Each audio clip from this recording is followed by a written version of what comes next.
Night fam, this video is not for everyone. It's very drastic and heavy, but Project Nightfall exists to fight for the truth. You're about to meet a man twice as bad as Hitler. But there is a big chance you don't know about him. A man who wanted to own the Philippines, but somehow ended up killing millions of Africans. See, when we talk about the most cruel leaders from the past, we think about Adolf Hitler, who killed way over 6 million people. But there is another monster we forgot to put in the history's Hall of Shame. King Leopold II of Belgium.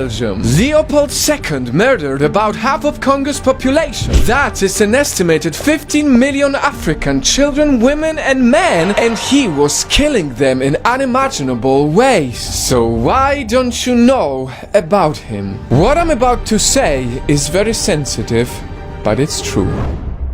We don't know about Leopold II because he killed people of Africa. Poverty, genocide, wars. For some reason, our world was always less interested in the pain of the African people. But because every life should be seen as equal, Leopold II deserves to be put in history's Hall of Shame. Here is where this horrible story begins. Leopold II knew that Congo was rich in rubber, gold and ivory, three of the most expensive resources at that time. That is when in 1885 he decided to own Congo. And to convince the Belgian government to give him money, Leopold II disguised his slavery as a humanitarian project to convert the Congolese into civilized Christians. And it worked. A whole African country became a private property of just one man. But what he did as an owner for the next 23 years was far from Christian. He forced all natives to dig up gold, killed elephants for ivory and harvest rubber so he could sell them and keep all the profits for himself. And he was incredibly heartless in all of this. Leopold II recruited many Congolese people to torture their own people. He paid a large army of natives to enforce slavery. It didn't matter if you were a man, woman or a child. If you didn't work hard enough, your hands, arms or legs would be cut off. Just take a look at this man named Nsala staring at the chopped off limbs of his 5-year-old daughter, all because he failed to get enough rubber on that day. In 23 years, because of Leopold II's greed,